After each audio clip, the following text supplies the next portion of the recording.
Todos precisam começar de algum lugar, mesmo que seja o cara considerado o papa do quadrinho underground. Hoje, pessoal, continuaremos falando aqui das obras de Robert Crumb, beleza? Hoje, mais especificamente, o início de carreira do mesmo, tá bom? O episódio será sobre Fritz the Cat, vocês estão no Perdi Geek. Sejam muito bem-vindos! E aí, pessoal, espero que vocês estejam bem, estejam gostando dos nossos vídeos, né? Uma ou outra coisa aí saindo por fora, aquisições, né? Um ou outro conteúdo reaproveitado das redes. Fiquem de olho aí, que tá sempre saindo coisa nova. Seja recalchutagens ou sejam coisas próprias pra cá. Como eu disse na introdução do vídeo, né? É o início de carreira do cara. Já adianto pra vocês que é um material ok, tá? Vale mais pra você que é completista, como eu, pra você que quer saber um pouco mais das origens dele, né? Porque aqui é praticamente coisas que ele fez de forma independente na infância, brincando de desenhar e tal, e outras coisas também que eu vou estar falando ao longo do vídeo.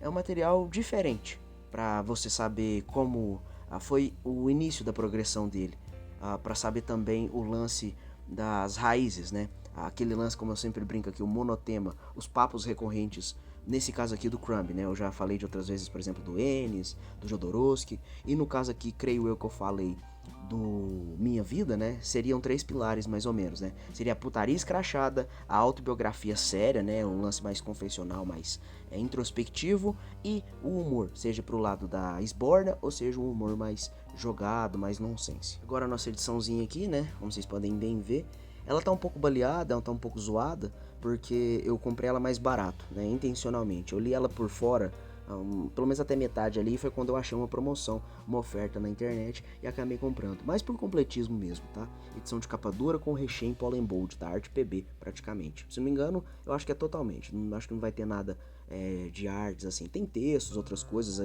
as edições da Conde são muito bacanas, competentes nesse sentido, né? Muitos desses textos são do Rogério de Campos, tá aí vivo até hoje, felizmente aí contribuindo pro meio. Ele é o pai da Veneta hoje em dia, praticamente, né? É o dono dela. Essa é a frente, beleza?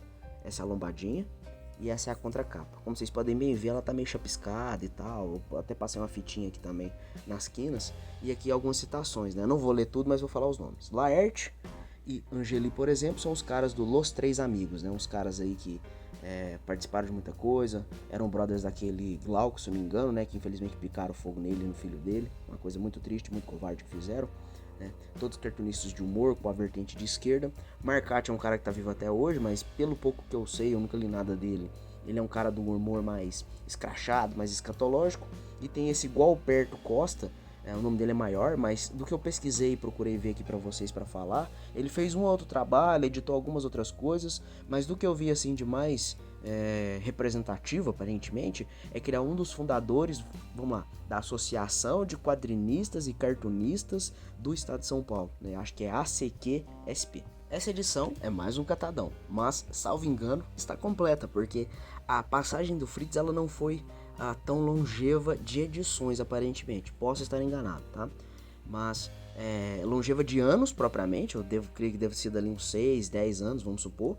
Mas em lance de produção não foi tão extenso, porque saiu uma coisa aqui, saiu uma coisa lá, desenterrava o personagem, uma outra coisa. Principalmente o início desse encadernado, que eles tentam montar ali de forma cronológica, são coisinhas de quando o próprio Crumb fazia pra brincar com o irmão dele, porque era ele, e se não me engano mais 2 irmãos, eu posso estar enganado, mas é ele e um outro que desenhava pra caramba. Esse que desenhava pra caramba é o Depressivo, que infelizmente ali no fim do documentário, que eu tô sempre falando pra vocês, ele deu Alt F4, que ele tinha uma depressão lascada, tomava remédio pra caramba. Tem o outro que é o que engole um fio e sai pelo outro lado. Não sei se eles estão vivos, né? No caso, o terceiro, né? O segundo irmão do Crumb, o Robert. Mas é bacana ver ali que a veia dele para essas coisas era já muito forte, muito intensa, porque ele já desenhava, claro que ao nível de uma criança, mas ele conseguia montar ali o quadro a quadro, mas aí eles vão ali brincando, coisa de criança, né? Eles eram muito fãs de quadrinhos, ele e o irmão dele, né? Esse que se passou do outro lado, vamos falar assim. Tipo assim, eles vão produzindo, brincando, trocando entre si as historinhas, mostrando pros amiguinhos. Essa coisa lúdica da infância, né? Que de certa forma é bacana, é positivo assim. E com esse iniciozinho, né? Digamos, de histórias lúdicas e bonitinhas das aventuras de um gato pela cidade, contra os gatinhos, etc. Ela começa a ter os contornos mais sombrios, que aí a gente começa a ver quando o negócio começa a engrenar de acordo.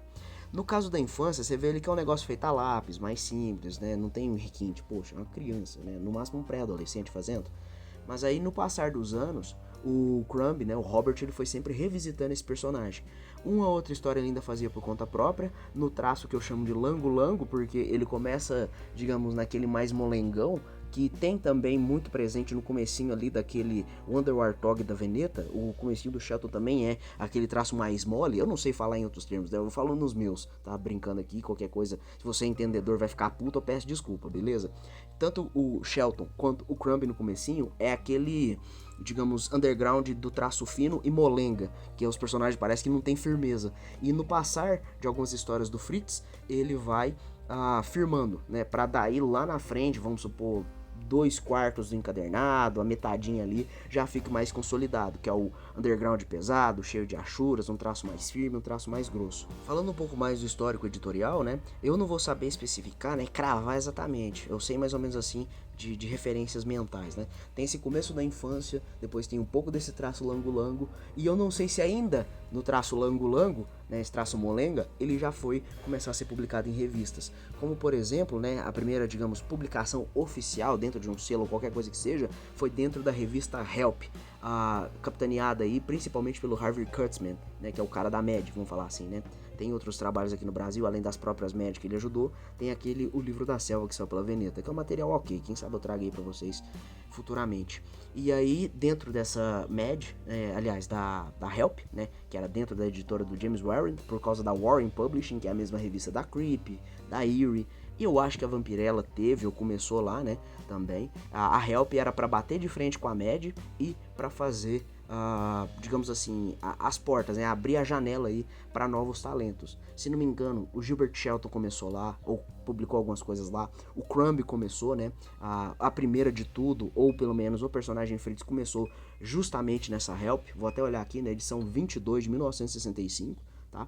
Então assim, você vai vendo ali que o Crumb ele tem essa veia, um humor muito forte, só que no passar do tempo ele vai dando vazão para os instintos mais primitivos dele. Tanto que tem parada no Fritz que eu não posso nem falar muito porque é barra pesada de falar assim, até digamos esse canal entre aspas para adultos, para maiores de idade ou adolescentes mais velhos com juízo, né? Mas eu não posso nem explicitar muita coisa porque tem parada com menores, tem parada contra a vontade dos outros e tal. Não é um negócio tão agressivo quanto as paradas, por exemplo, do Mente Suja, um pouquinho do Minha Vida, mas bem pouquinho do Minha Vida, né? Mais no Mente Suja do Robert Crumb, né? Mas é aquele lance de animais antropomórficos fazendo certas barbaridades. E eu não posso botar aqui em palavras muito explicitamente, senão vai pegar mal demais pra mim aqui no YouTube. Eu não sou especialista em Fritz, por mais que seja um personagem legal, com as coisas aí diferenciadas, né? Vamos dizer assim, de uns gostos meio peculiar. Mas eu li mais na obrigação de bater o ponto na minha maratona de Robert Crumb. Como eu disse, eu comprei umas boas edições aí pelo acervo do finado Miranda e eu fui lendo ponto a ponto ali, né, e tentando montar o mapa. Olha, isso aqui é mais pro lado da autobiografia, isso aqui é mais pro lado do humor, o Fritz é o começo de tudo. E essas paradas da Conde, porque as da Veneta eu já tinha conseguido por conta própria comprando em feiras, né? E aí os que tem na Veneta, por exemplo, as versões que eu tenho, por exemplo, que o Blues foi reimpresso pela Veneta, né? O Blues é o amor do Crumb pela música antiga de raiz afro e tal, né? O Mente Suja é coisa mais barra pesada de macetagem, o Viva a Revolução como eu li posteriormente, né, é um pedacinho do América com a vertente mais revolucionária, essas coisas mais controversas. Então eu fui lendo e montando um mapa mental. E eu recomendo que você faça isso. Não precisa necessariamente seguir a ordem dos meus vídeos. Faça como você quiser. É o que eu falei, acho que lá no início da nossa maratona, que foi no episódio da Zap, né? Foi como eu tentei estruturar aqui para vocês através dos anos, né? O passar das edições foram publicadas, porque as edições são um catadão. Então como é que eu vou ficar montando e destrinchando? Tipo, capítulo 2 e 3 do Viva a Revolução, capítulo tal do Blues, não vai dar certo. Vou estar falando umas 2, 3 histórias aqui pra vocês, para não falar que eu não contei nada, beleza? A primeira vai ser justamente a do iniciozinho, um traçozinho mais simples, que são as aventurinhas do gato, né? Eu não lembro se ele começa com o Félix, depois vira Fritz, tá? Eu realmente não lembro, perdão, beleza? Então ele vai tendo essas aventurinhas, essas coisinhas mais lúdicas, mais bobinhas, né? Essa primeira, por exemplo, é do gatinho sendo chamado por uns brother pra dar um rolê de madrugada, só que dá um quebra-pau violento, sabe? Tipo, sei lá, assim, comparando de forma esdrúxula, aqueles bailões, aquelas coisas assim que é na rua ou qualquer coisa nesse sentido. Um lance meio, não diria nem alternativo, é mais ilegal mesmo, fazendo barulhada na rua, sabe? E aí chega a polícia pra fazer o rapa, uma coisa nesse sentido. Mas no caso dos gatinhos é só pessoal, né, humanos chegando pra ver e quebrar pau de gato, e eles acabam se esparramando, como se fossem brigas de gangues, coisas nesse sentido. A segunda, já na época do traço Lango-Lango, do traço Molenga, é o Fritz na China comunista. Eu separei a arte pra vocês, é uma história engraçada, bem inusitada, vamos dizer assim, né? Porque o Crumb, ele não tinha muita ideia do que fazer com o personagem. Então, de vez em quando, ele fazia um negócio de saliência, uma barbaridade, julgava o Fritz num contexto X. Esse da China comunista é um desses. É como se ele fosse um 007, um agente infiltrado, um espião. E aí ele vai infiltrar, vai combater o pessoal, ele vai cair, né, nos braços de uma femme fatale. Ai, meu Deus, né? Ele vai dar uns enroscos lá, uma chave de perna nela. E é engraçado, assim, é divertido. É uma historinha bobinha, simplinha, assim, mas é legal. Porque, como eu disse, ele não tinha muito norte do que fazer. E a última que eu vou listar pra vocês, né? Porque depois tem essa fase mais das barras pesadas com o traço mais consolidado dele. Eu vou falar da última história dessa edição, porque vai emendar com o último ponto pra gente dar mais uma enchidinha de linguiça, beleza? No caso aqui, se não me engano, acho que a história se chama Fritz the Cat Superstar. Porque tem a ver com o contexto da vida real, que é o quê?